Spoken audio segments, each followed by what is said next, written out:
It is a five-star week here at 24/7 Sports. The grand reveal of the 32 five-stars in the 2026 class is just days away, so we'll get you ready to go today with the biggest risers and positional strengths. We're also ranking quarterback wide receiver duos in college football this fall. We'll find out who tops the list. I'll tell you it now. It's not from a traditional power program. And it's May 12th, so why not ask who will win the national championship? You asked us, so we'll answer all that and more as the ultimate college football show starts right now.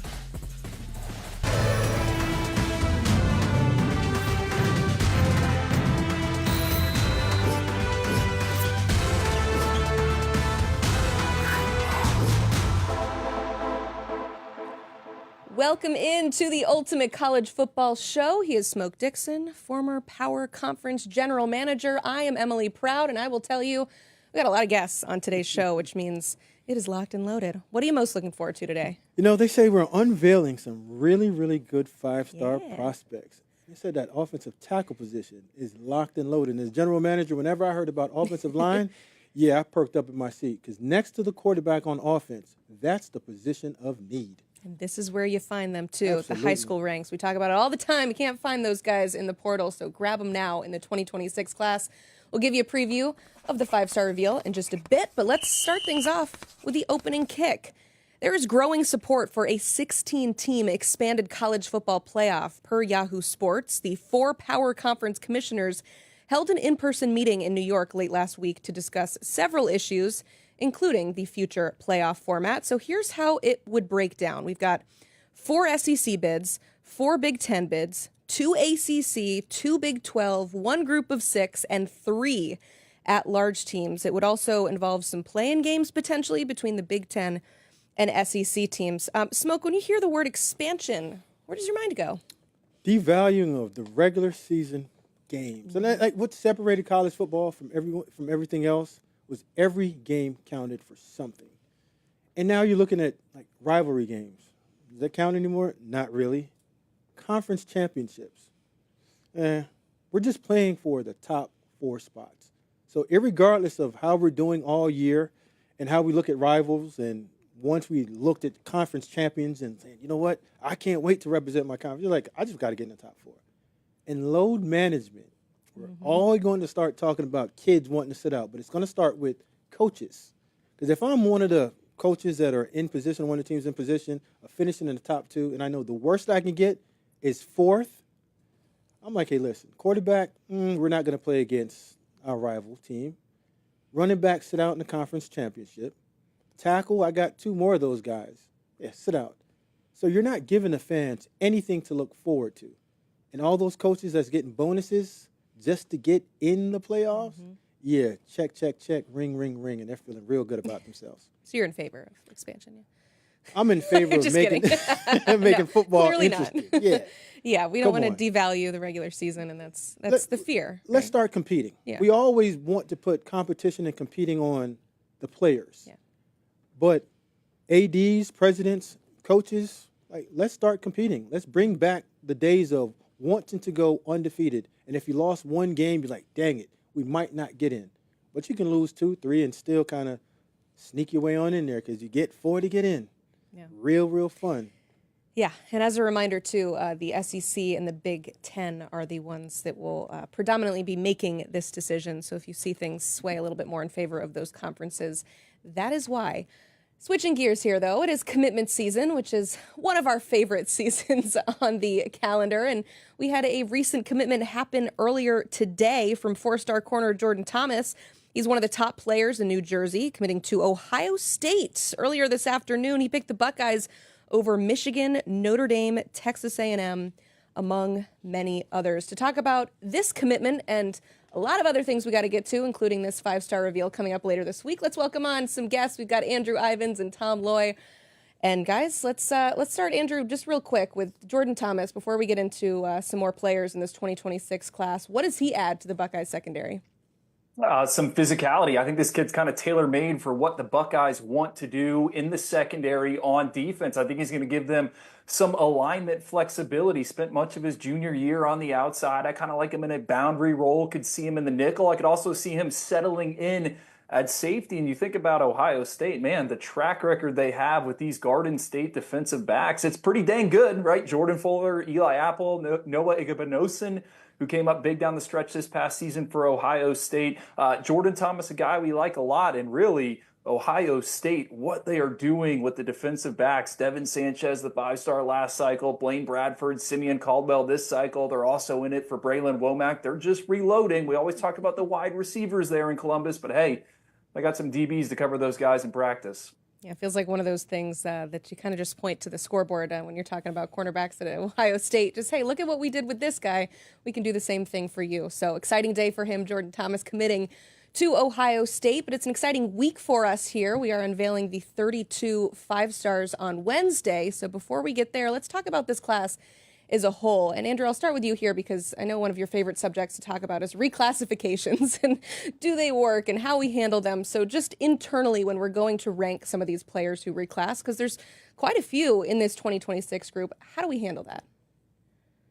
Man, we're trying to figure it out, right? And this has been a fascinating kind of new twist when it comes to the rankings and the evaluation process. You know, reclassification has been a thing in the world of college basketball for so long, but it hasn't really taken college football by storm until this name, image, and likeness era. You look at, all right, our 2026 rankings, you got multiple guys that have already jumped into the 2026 class from 2027. That includes 2 players that were, you know, top 10 consensus prospects in that 2027 cycle. Tight end Mark Bowman, edge rusher Richard Wesley. So how do you try to figure out what to do with those guys? I think the average college football fan, right, us sitting at home, we see, hey, Ryan Williams, you know, having a ton of success year 1 at Alabama in the SEC, making all these plays. Yeah, he is certainly, you know, a success story, but there are far more horror stories. Go back to the class of 2024, right? So we had 17 guys reclassify from 2025 to 2024. 6 of them have already transferred.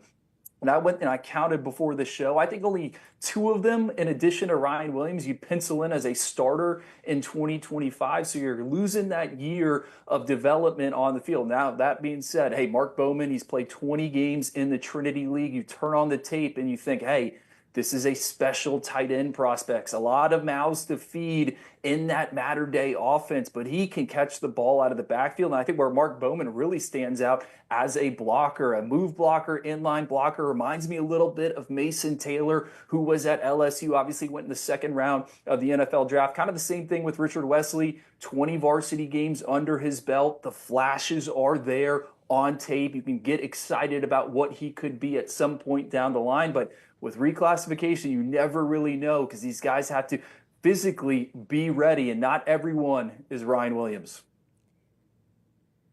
Yeah, I couldn't agree more. Obviously, like there's just nothing better than sitting back watching Ivan's breakdown reclassification. The guy goes into such detail. It's incredible. But if I can give you a little bit on the scoop side here, for the Ducks fans out there, Richard Wesley, this kid is locked in with Oregon. This was a long time coming. The first time I spoke to him, all he was doing was raving about Oregon. He was talking about staying on the West Coast. So that's where I was kind of watching USC and Oregon at this point. I don't see any way that this kid does not stick with this process and stick with Oregon. Feel great about it. But slide over to Mark Bowman. This one's a lot more intriguing. Early on, all signs pointed toward this being a Georgia-Texas battle. Then the new energy, the new emergence with the USC staff coming in.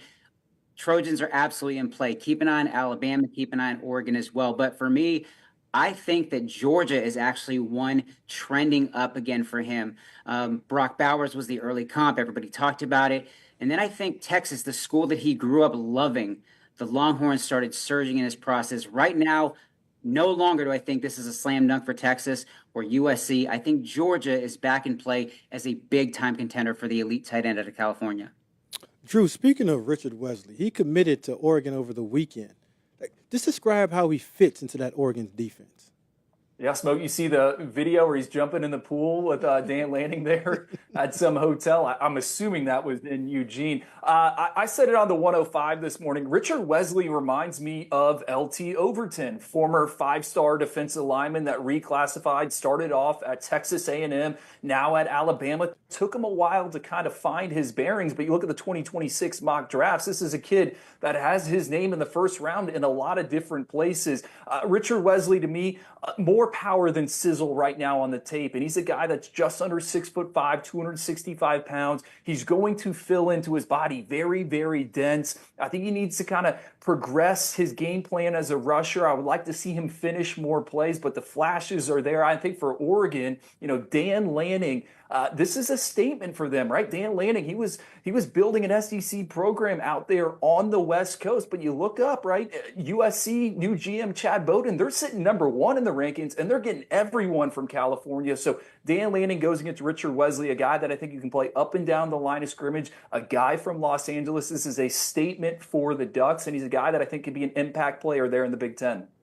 Drew, we're talking about a defensive end. Somebody has to block him. And you and I always talked about just how loaded this offensive tackle class is in the 2026 class.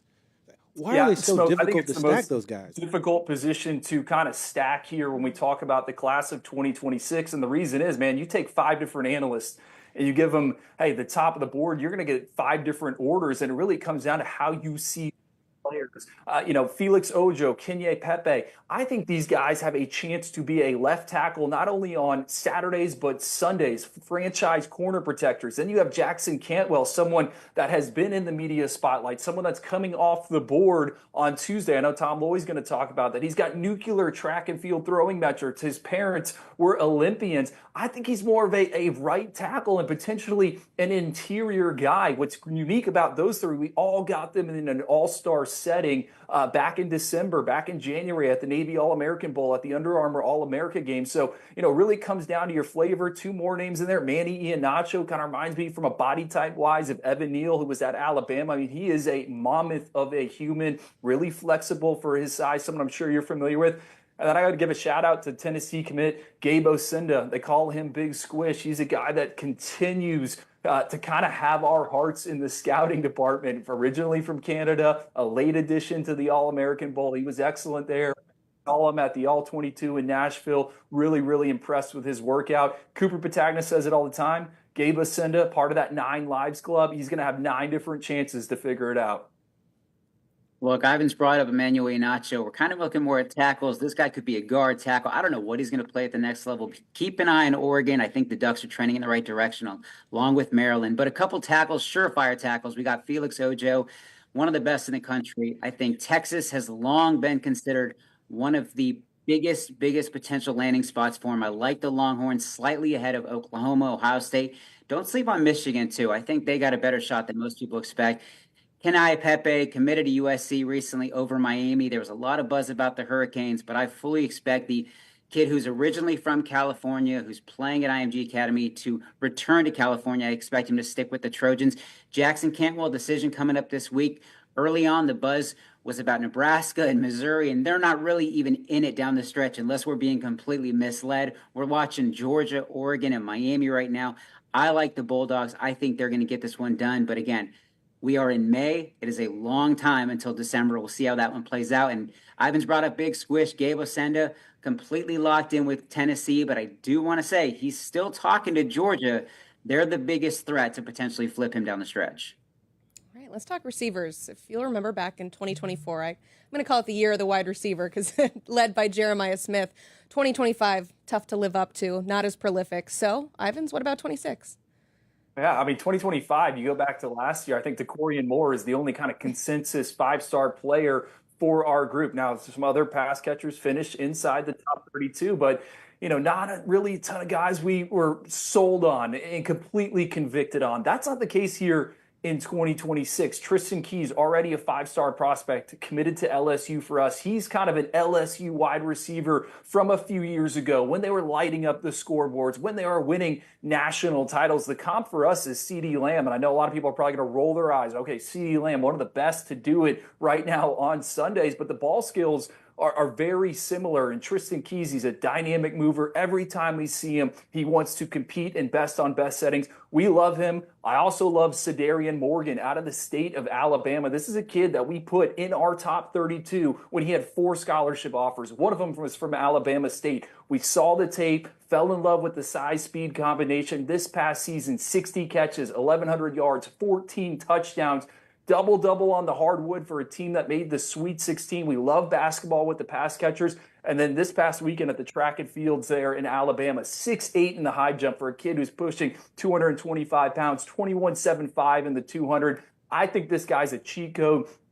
Very excited to see who's going to get him, because I think he could be a slot merchant at that size, kind of what they're doing at the next level. You also got Calvin Russell out there. Emily, I told you a year ago, Calvin Russell was going to have a Jeremiah Smith-like recruitment. It is shaping up to be that. What's unique about Calvin Russell, this guy's also a legitimate college basketball prospect. Dusty May in Michigan just offered Calvin Russell on the hardwood. Of course, Chris Henry's also in there. We loved him as a sophomore, missed his junior year due to a knee injury. And then finally, Jermaine Bishop out of the state of Texas. I think this guy might be the best slot receiver in the class. Two-way player on the smaller side. His highlight tape is electric. Hurdling players. He could be a DB projection, but I think his future is on offense. He's a chunk play machine, kind of built like Ryan Williams, but he's got Travis Hunter-like ball skills. He could finish his prep career as the Houston Metro's all-time leader in receiving yards. I don't think enough people are talking about Jermaine Bishop, but they should be, because he is the real deal. Man, let me just pick up from Jermaine Bishop. You just brought him up. I'm so glad you dropped the Travis Hunter potential comp. Texas A&M, do not sleep on the Houston Cougars. He's tight with Keyshawn Henderson, the five-star quarterback. If they decide to play together at Houston, it wouldn't shock me. A few others. You got Oklahoma also in play. But really, I think Texas A&M are the biggest threats. You brought up Calvin Russell. He's from the Sunshine State. Of course, everybody's going to look at Florida State, Florida, Miami. Do not sleep on Syracuse. I think the Orange are doing a great job. And you brought up Michigan. The fact that they're recruiting him to play basketball and football is a huge, huge selling point. Cedarian Morgan, Andrew Ivins, our guy, was the first person to hype him up, rank him high. Like you said, he only had 4 offers. Incredible rise for him. He's blown up nationally. Everybody's caught on board. Alabama, Auburn, Colorado, a few others, Florida, Clemson.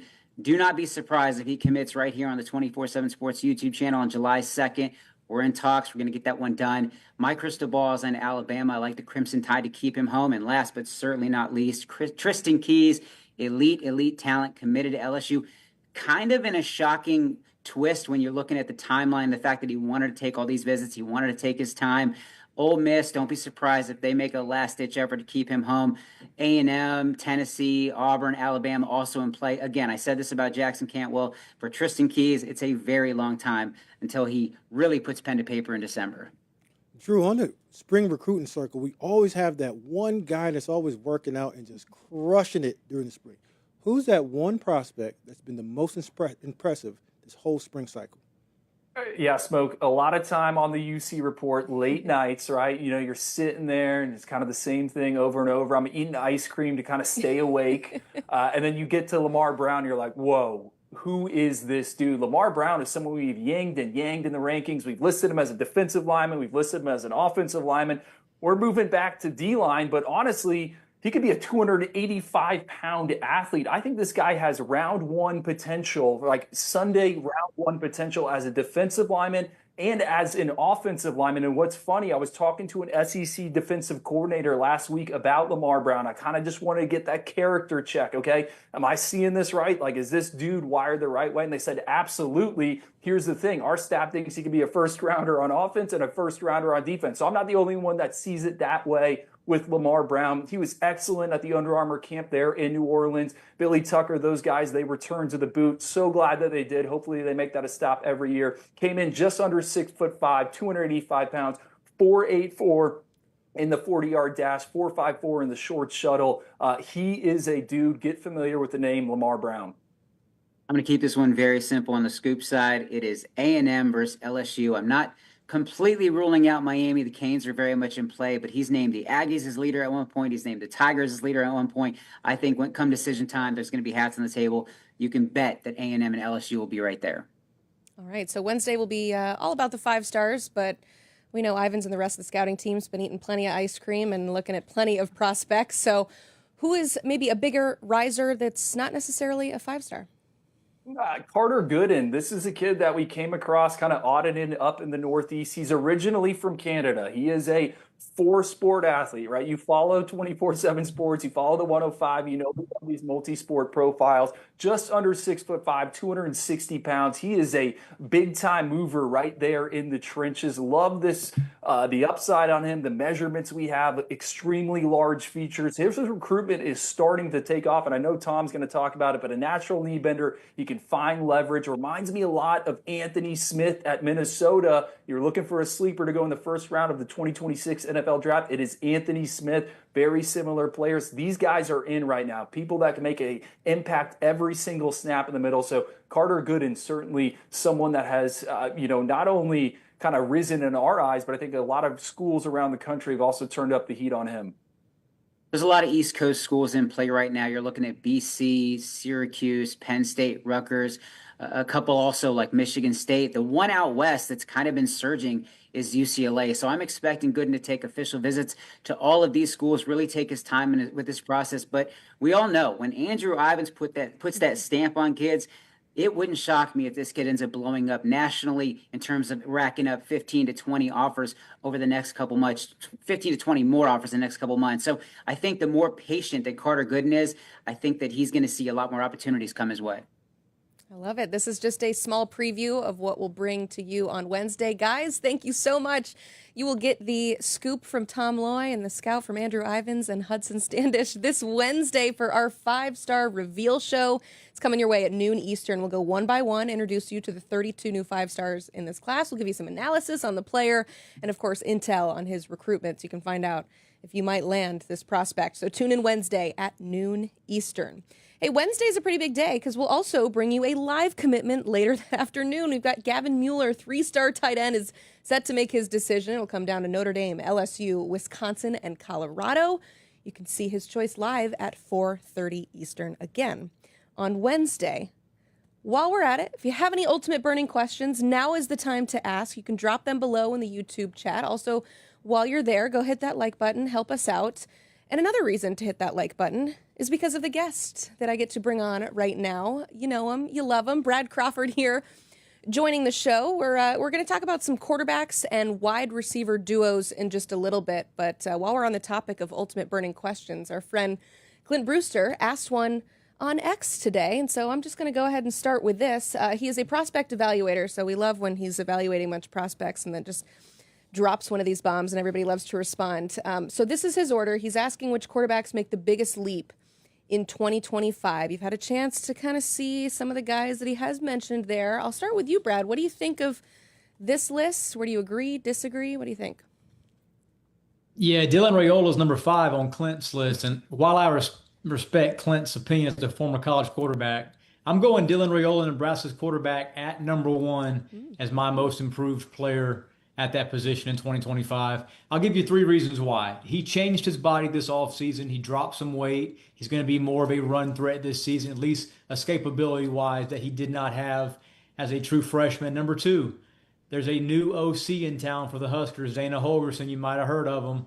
He has quite a track record of offensive success with quarterbacks. He's going to settle down Dylan Rayola a little bit. Last season, Marcus Satterfield, too many personnel packages, too much terminology in that offense, and I think it hampered Dylan Rayola's development just a bit. And then third reason why I've got him as my most improved passer is Nebraska is simply better at the wide receiver position. They got Dane Key from Kentucky, a guy that I think could have maybe a 50-catch, 800-yard type season.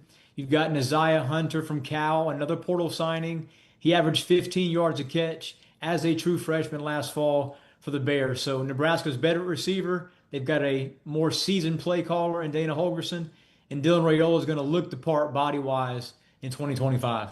Brad, listen, love the shirt. You're bringing me, that's good vibes that you're bringing in right now. But I'm going to go ahead and go down to the bottom of the map, Florida, DJ Lagway. When you study him, all you've seen since high school is progressively, year in and year out, he's just gotten better in completion percentage. Team went from a few games to championship. And then when you go back and you study last year's film, every time that he got into the game, he was a morale booster. When he stepped in the huddle, they just had a little bit more pep in their step. And just throwing 192 balls last year, I believe that his trajectory in his sophomore year, everyone says sophomore slump. Nah, this is a sophomore jump. in terms of production, performance. And the only reason why we're talking about Florida right now is because of DJ Lagway's right arm. All right, so Smoke agreeing with Clint Brewster, putting DJ Lagway as the #1 quarterback on his list of who's going to take the biggest jump in 2025. But we are talking duos here, quarterback and wide receiver. And each of you have made a top 5. We're going to go one by one, starting with the 5th duo on your list. Who's that, Brad? Alabama's Ty Simpson at quarterback and Ryan Williams, former 5-star wide receiver. I could have really gone a bunch of directions here for this 5 spot, a lot of tandems worthy of mention, but I'd be remiss if I didn't include a wideout that I think has first-team All-American potential. We saw what Ryan Williams did against Georgia last season with that pirouette, spinning touchdown reception. He had 200 yards in that game, a couple touchdowns, and then the second half of the year slowed down a little bit because of Jalen Milroe's inconsistency as a passer. Well, if Alabama's elite, then Ty Simpson, first-year starter at quarterback, is going to be a big part of that. And I think Ryan Williams, Emily, is a guy that we can be putting on the same pedestal as Jeremiah Smith if he's a more consistent player. See, Brad, I see what you're trying to do right here. You started out at number 5, dear to my heart, University of Alabama. It's warming you up. He's trying to warm me up, but I'm not going for that. But I do like that pick. The only issue that I have in the pushback is Ty Simpson going to be our day 1 starter? We don't know that. And if he is even the day 1 starter, there's a chance that Keelan Russell is going to have an opportunity to come in. So if Keelan gets that thing rolling, yeah, we might see that number 5 duo not even exist. But I like that. So I'm going to go with my number 5. And I'm going to start it the same way I ended the last thing that I said to you. DJ Lagway and Trey Wilson.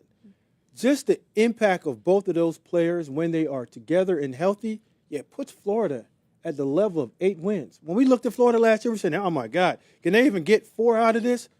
But when DJ came into the game, you saw just the confidence of everybody, including the play caller, around him. And then Trey Wilson, when healthy, one of the most dynamic playmakers with the ball in his hands in terms of running it, catching it. Big play opportunity. So my 5th, DJ Lagway, and Trey Big Play Wilson. Not to mention Vernell Brown, true freshman wideout. They're going to have some other guys who are 4- and 5-star pass catchers. I like your infatuation this offseason with DJ Lagway. I know you have him as the most improved quarterback. You've got him in your top 5, Smoke, and we know you like Lagway. And, hey, I mean, it's hard to argue. Florida's quarterback, as a true sophomore, is going to have a heck of a year. All right, I just got to ask real quick. I call him Eugene Wilson. Should I call him Trey now? Are we going by Trey? Well, I'm going to go Trey. I just need to know because he's going to have a great year. He We know gotta that. have I'm going to be last saying name. his name a lot. I want to get it right. I got a Trey. Okay. We'll call Somebody's going to have a Trey. DJ has a Trey. Yes. That's going to score a lot of daggone points. Okay. And score a lot of touchdowns. I like it. Catch the I like ball. how we're starting off, too. The duos that you both picked for your number 5 spot, neither of you have in the top 5. So it's not like we're going to be talking about these guys in a little bit. But let's move on up to number 4. Brad, I'll let you start on this one. Who you got? Arch Manning and Ryan Wingo at Texas.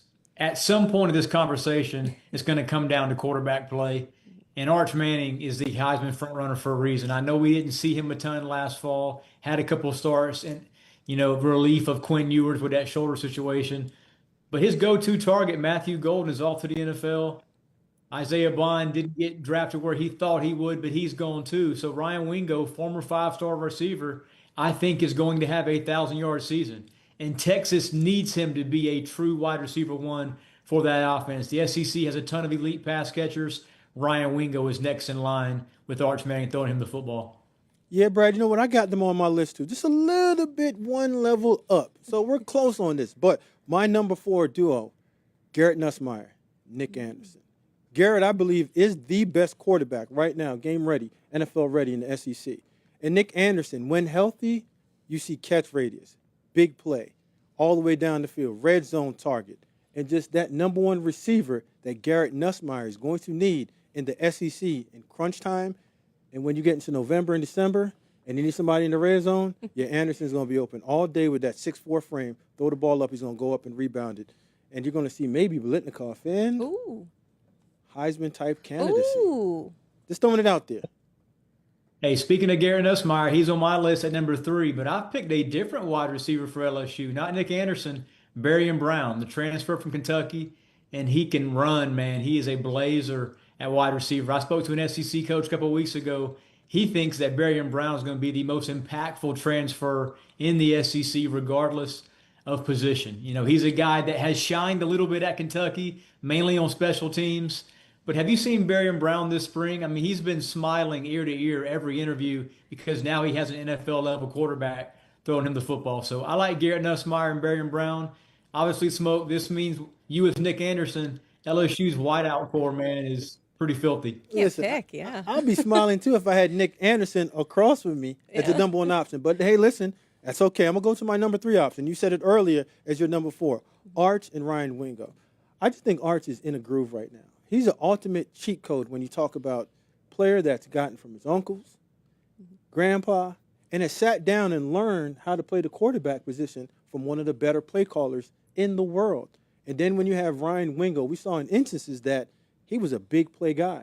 But when you have 2 NFL-type receivers, it's okay to take that back seat. But this year is going to be his opportunity to become that number 1 target for he and Arch Manning to light the SEC up. I think the fact that we've already mentioned Arch Manning and Garrett Nussmeier, those are quarterbacks projected to go 1 and 2 in the next draft. So I want to know who you got at number 2 on your list, Brad.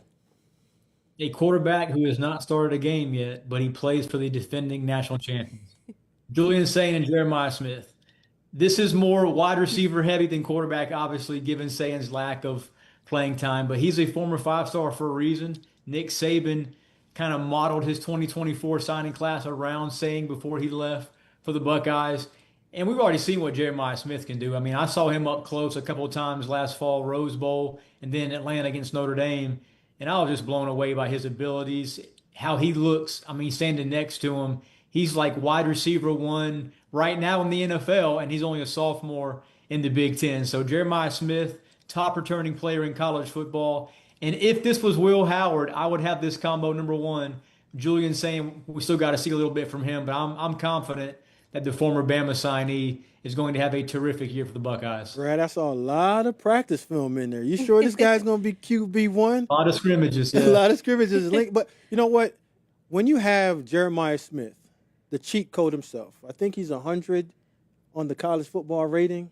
Cooper Battagna's greatest player that he's ever scouted, seen. And a lot of people call me crazy for even saying that he's comparable to a Hall of Famer. But when you have that, I mean, you and I can probably play quarterback and be in this top 5 duo. But I like that. I just wish that we knew who was going to be that quarterback in 1 and what type of offense that they were going to be playing in order to project that. But, you know, I got my number 2. I already know what number 2 is for me. It's proven.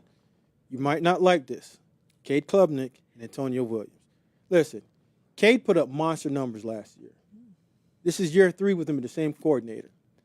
Whenever Coach Sweeney has a receiver like this, in terms of big play, explosiveness, route running, the ability to get open in the red zone, score, go up and make contested catches in close confine and just with warm bodies around him, yet you can't do nothing but put them somewhere close to the number 1 spot. All I know is I said Cade's going to get 50 this year, right? Yeah, if I jump out there and say 50, he has to be number 2 for me. He's got to wonder who's number 1. So believe it or not, Cade Klubnik and Clemson did not make my top 5. That's despite having Klubnik as my top quarterback in college football. This is a quarterback wide receiver duo ranking. And Clemson has too many options, man. Antonio Williams, yes, he's wide receiver 1, but they've got Bryant Wesco, former 4-star freshman last year. TJ Moore's going to have a great year. That's 3 options right there that I think Cade Klubnik is going to throw to this season. So I had trouble picking the top guy for Clemson outside of Klubnik, so I didn't have him in the top 5 at all. So hold on, Brad. So the reason why you did not have my number 2 duo in your top 5 because they're just that good? Come on. Too many options. I could have said the same thing about Carnell Tate and Ohio State when you put – Carnell Tate doesn't compare to Jeremiah Smith. You know that. I agree with you, but there are very good receivers. At least I have a quarterback that's done it. 36 touchdowns, that's not good enough for you? Another 10 or so on the ground? Yeah, you have to throw him in. Listen, I know that you're a real big-time Gamecock fan, but you got to cut this stuff out. Oh, my gosh. I think secretly you have something against great players at Clemson and my uncle, Coach Sweeney. I believe that's what it But is. he has been standing on business when it comes to Cade Klubnik in this offseason. Thank We've been you, all Emily. well. I just think Checks in the mail, Emily. Thank you. well, no, I'll point that out, but then I'll also point out the fact that your number 2 you chose based solely on the wide receiver position because of how important it was. So for him, it's important that second part of the duo. A quarterback is not enough, right? So even in your duo in LSU, you still have 2 really good ones. I'm just trying to figure out what and how you got to your top 5. But listen, it's good for you, so I'm gonna let you go ahead and continue. Don't hold you up any much longer when you don't have like real good players and 1,000-yard receivers and quarterbacks that's about to set the NCAA record in touchdowns and passing yards. If Sorry you for had that. to pick a receiver to make a duo with Clemson, is there one that stands out to you, or is it that close? I think TJ Moore's the guy. I know Antonio Williams has gotten some round one love, but if he was good enough to be a day one draft pick, he would have left this last cycle. No, Brad, he wanted to come back and play one more season with Cade. So would I you. understand. If you knew he was going to go crazy in a good receiver year, I'd come back and play too. And also, I mean, he the said, good news is Clemson LSU play in the opener here in a few months, so we'll be able to settle this then. Find Okay. out very quickly. We'll- real we'll- Tigers, real Death Valley, real wide receiver quarterback duo. We're going to learn a lot. we'll reconvene later on. Well, But I what's like perfect this. is we're going to come together. Okay. We separated with our number 2 choices, but our Why, number yeah. 1, we do have consensus here. So, Brad, explain to us who you picked as the number 1 wide receiver quarterback duo. Let's head out west for the first time in a long time in the preseason and go Sam Levit and Jordan Tyson. I mean, there's a reason that Arizona State had to open the bank account this offseason to keep Sam Levit and Tyson in tow through NIL. I mean, those are 2 guys that are going to put up crazy numbers out there for Kenny Dillingham. I think they're the preseason favorite in the Big 12, which should be a wide open conference. But Levitt's going to be a dual threat superstar this season without Cam Scatterbo, and I think that means Jordan Tyson is going to get double-digit targets, perhaps catches every game. These 2 should put up big-time numbers, and I can see why a lot of folks are taking Arizona State to once again defend their crown in that conference. Yeah, I mean, these are 2 talented football players. They got NFL written all over them. And when they're together, they go to the playoffs. Yeah. And if Jordan plays in the playoff game, we might be having a conversation about them going on further. But when you look at just the combination of speed, route running, hands, and then you look at Levit, his ability to be accurate, timing, touch, they can really, really set the West Coast on fire and be the only one that we're talking about west of the Mississippi this year in terms of teams that can get into the playoff and scare people. Because like in college football, unlike the NFL, it's not defense that wins. You have to have points, proven passer, and a proven receiver that you have to have 2 on. That can open up the game for somebody else. That's why we like having 2 good or maybe 3 good receivers, Brad. Unlike you, only like having one guy. Gosh. I had to come back to that. Especially in the Big 12, too. No, that's definitely a pick I think that's going to surprise some people. They surprised some people last year. They're not going to catch anybody off guard this year. Let's recap the final list to remind you who our guys, Brad and Smoke, decided were the top quarterback and wide receiver duos. We have consensus at the top with Arizona State. We got a little debate there with no Clemson on Brad's list, but he did acknowledge that he still loves Cade Klubnik and everything that he expects him to do this upcoming season. No surprise there. Arch Manning and, of course, Garrett Nussmeier both on that list. So those are the top quarterback and wide receiver duos. You can check out more of Brad's work. I'm not saying goodbye yet because you're not going anywhere. You're going to answer some ultimate burning questions, but I do want to remind the people that you do some great work on 247sports.com. You recently wrote about Notre Dame's home schedule, taking the 7 games from easiest to toughest. Also, the 10 true freshmen generating the most hype coming out of spring camp. You can check out those stories and so much more at 247sports.com. So the ACC is holding its annual spring meetings this week, and our guy, Brandon Marcello, is there and joins us with more. Well, the ACC spring meetings are expected to be a little bit less chaotic this year than it has been the last 2 years. If you remember, we've had Florida State and Clemson threatening to leave the conference, demanding more money from their TV deals. All of that has been settled. And then also basketball has been settled. They've decided to move from 20 league games to 18 league games. all before they got here for spring meetings. So what do we expect here? Well, they're going to be discussing a lot of operational things, especially with how things are going to work after the House settlement gets approved. How are all schools handling that? Comparing notes. How do we get this all in place by July 1st? Also, NCAA President Charlie Baker is going to be here late Monday to discuss with ADs the future of the NCAA, the future of the ACC, and share some notes about what everything is going on in college sports right now, which is crazy. And also, members of the group, the new enforcement arm that the power conferences have formed to enforce NIL deals, they will be here as well, speaking to ADs and coaches to tell them where they are in their setup and how they plan to move forward with enforcing NIL deals once this House settlement goes through. Other than that, we're not expecting a lot of chaos here or a lot of poking and cloak and dagger stuff like we've seen the last 2 years, but you never know. They all get down in these meeting rooms and they start discussing things. Not everybody's happy at all times, so who knows what will come up. But probably the biggest story here is just going to be seeing Bill Belichick here as the North Carolina football coach. He's not going to do any interviews, I'm told, but he will speak to the ACC network for some pre-scheduled interviews. But you can be sure that the media cameras are going to be trained on him with everything that's going on in North Carolina, with him, his girlfriend, and everything that's going on there. So we'll be certain to check that out as well. That's why we're here. You just never know what's going to happen at these spring meetings. Something always newsworthy comes from it, and that's why we're here covering it. Love it. And that's why we will keep track of Brandon Marcello and his X feed and everything that he's writing about on CBSSports.com and 247sports.com. Brad, it's hard to top the spiciness that was last year with current ACC teams suing the conference itself. But what do you anticipate we get storyline-wise coming out of these meetings? Yeah, I think right now all that matters in the ACC, Emily, is more cracks at the apple in the national championship race on the football and basketball side. There's a reason they want to expand the conference schedule and try to get more teams at the NCAA tournament after a down year, league-wise this season. And then on the football side, 2 teams made the college football playoff in the first year expansion last fall. Clemson, SMU probably would have had a third if, Miami would have been in maybe the Big 12, Big 10, or the SEC. So the ACC is just trying to tout its league this week. And then the last thing is probably just hoping Bill Belichick has a job by the start of the season.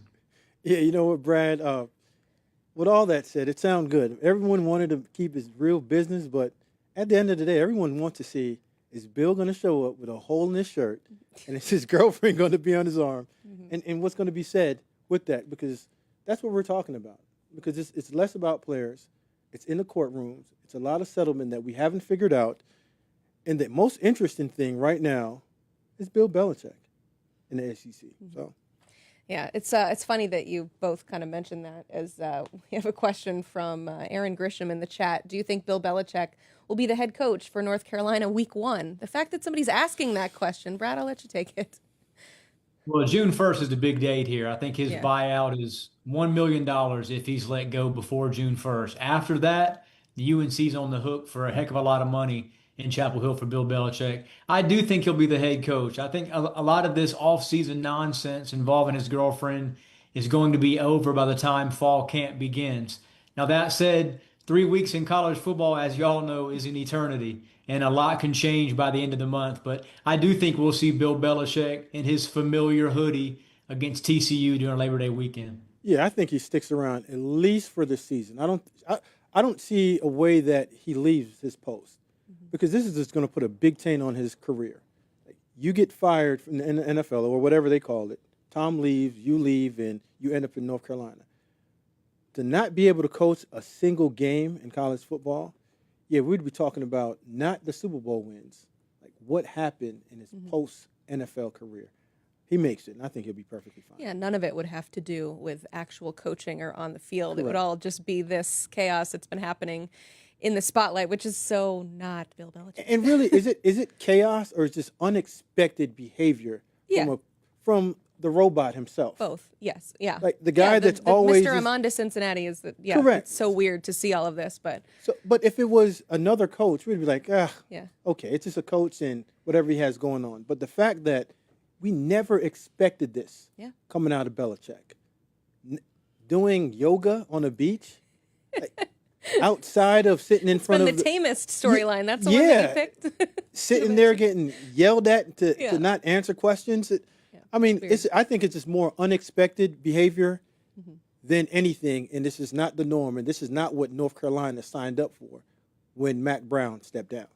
Yes, it's all been kind of strange. And one question, too, I want to get to, Brad, just looking at the ACC as a whole, I have a feeling that the conference will be asking themselves this question, so I want to get your response on it. Where does the ACC fit in the current college football landscape? I think somewhere behind the Big Ten and SEC, basically number 3 spot, probably tied with Big 12. I know they had more bids in the expanded playoff in year 1 last season with SMU kind of squeaking in there over Alabama being the SEC potential 4th team. But this is a very, very important year for the ACC. Some of the other programs not named Clemson. I mean, Miami, has Carson Beck at quarterback now.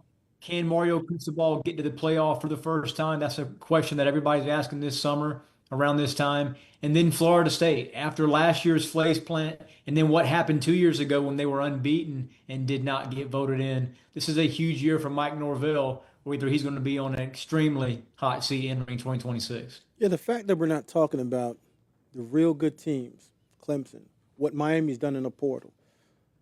Can Florida State bounce back? We're talking about Belichick and North Carolina.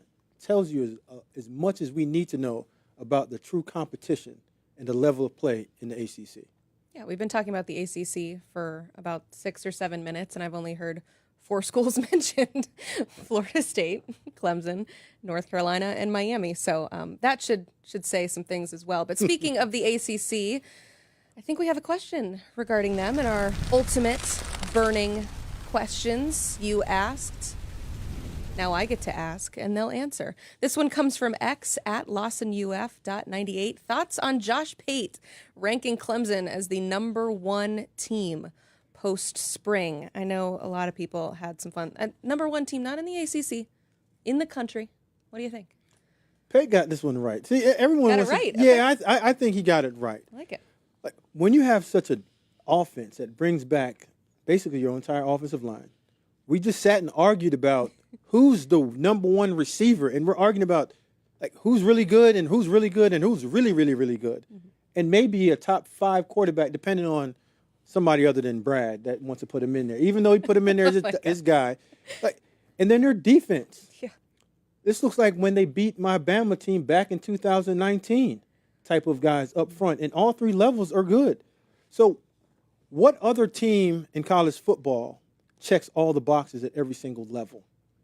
And we don't have many questions. What's the question that we have about their offense? None. Defensively, are they going to let people score points?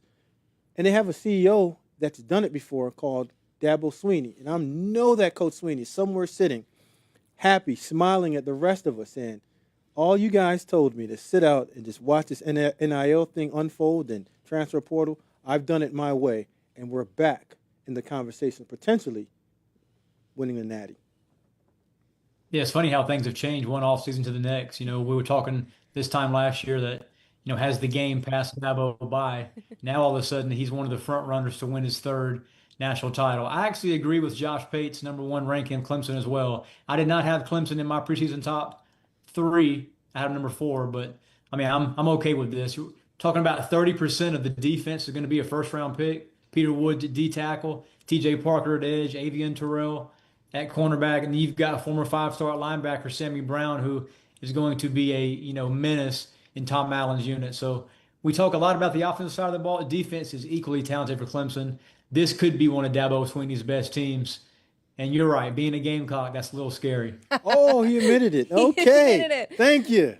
You mentioned some of those top talented players. If this is a potential predictor, I guess he's more well known as producer Jesse on Josh Pate's show, but he pointed out to me that there could be a potential predictor based on how many players are drafted, because 6 of the last 7 years, the team who won the national championship in that subsequent draft, they've had the most players selected in the 1st round, and Clemson currently is mocked to have potentially 5 players drafted in the 1st round, which is absolutely absurd, but just tells you the level of talent. But man, like you pointed out, Brad, if they go from what we were talking about last year, which is he can't use the portal, he can't win in college football, to winning the whole darn thing, the Dabo Swinney I Told You So tour is going to be absolutely epic. So get ready for that.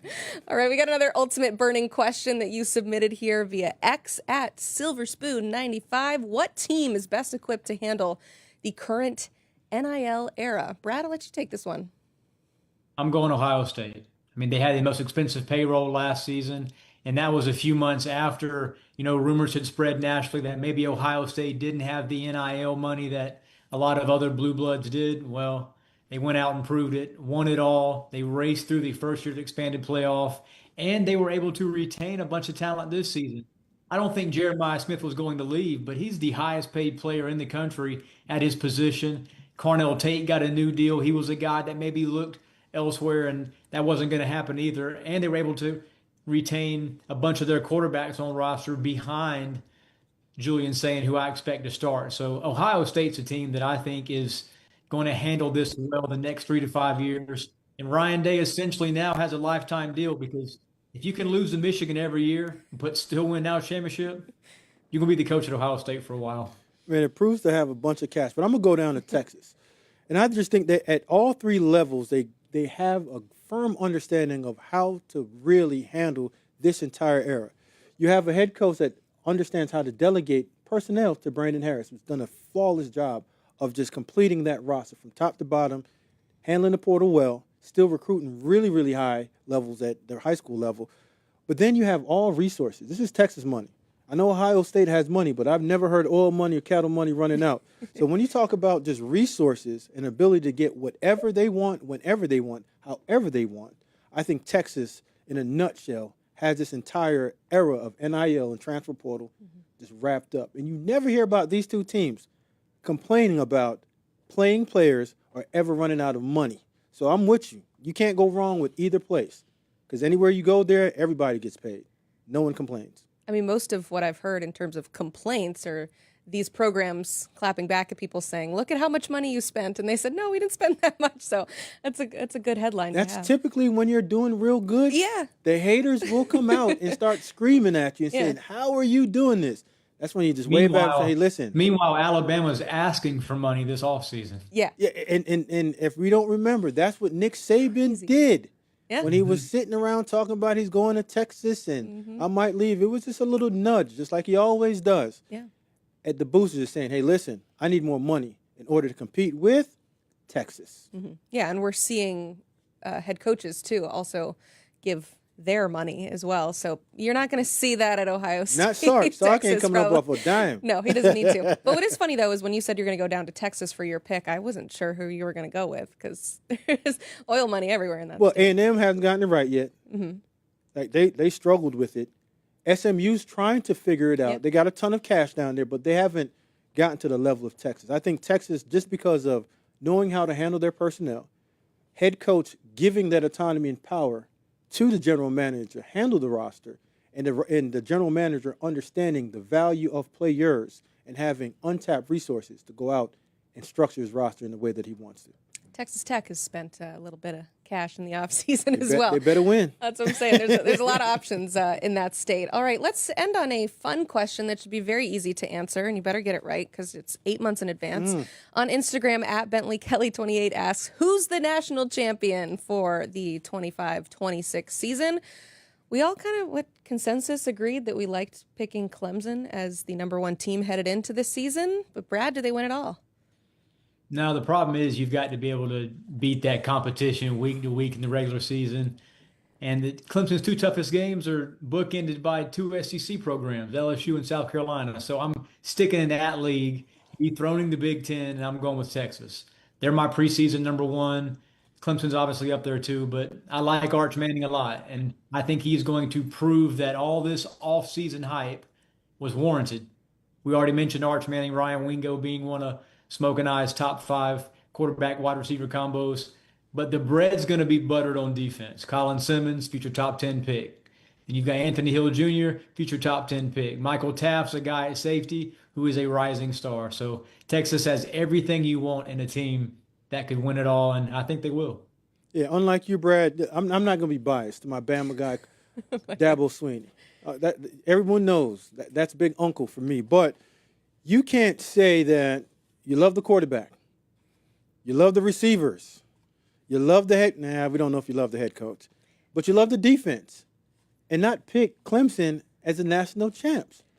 I think what Coach Sweeney and Clemson's done over the last few years is just build it in his eyes in the way that he wants to construct this. And the last time that we saw Clemson with a top 5 defense, top 5 offense in a cupcake league, and we'll say it, cupcake league, and those 2 games against LSU in South Carolina's going to be a tougher matchup, but we understand that Brian Kelly's an offer in the first game, isn't he? And Dabo Sweeney typically has his squad ready to roll out of the gate. So I'm going to go with Clemson, Texas in the national championship matchup, and the Bama boy comes back home with another one. Roll All right. Tigers. Roll I thought we were going somewhere way off the radar when you said Bama boy comes back home, man. You got Crimson Tide fans worried. Yeah, he'll be all I right. thought you were going to pick Alabama. No, I was like, no, really, Smoke? no You say I'm shot. not going to be biased, and then you're going to pick Alabama. But no, adjacent to Alabama. I just tell the truth. I like it. Hey, we had back-to-back Big Ten national champions. I'm just excited about you guys predicting potentially a new conference taking home the title. It's been a while since the SEC has won one. It's been quite a while since the ACC has You don't won. play nobody now. We Yeah. understand that to get towards the end, you have to be healthy. And Yeah. Clemson's not going to get beaten up. Other than those 2 games, like you said, yeah, they can walk through this thing. Mm-hmm. Lose a game or 2 because they do get those bids, and they'll be in there. All right. We'll see. This is the fun conversations that we get to have in May, and we will come back to you in 8 months and see if you guys are correct. Brad Crawford, thank you so much, as always, for being on the show. We appreciate your intel and your insights. And thank you for watching the Ultimate College Football Show. We will be back here on Wednesday for a special 5-star reveal show. I know we usually come to you at this time, but I hope it's all right. We're coming a little early. Noon Eastern on Wednesday, May 14th. We will go 32-1 and introduce to you the best players in the 2026 class. We'll see you then.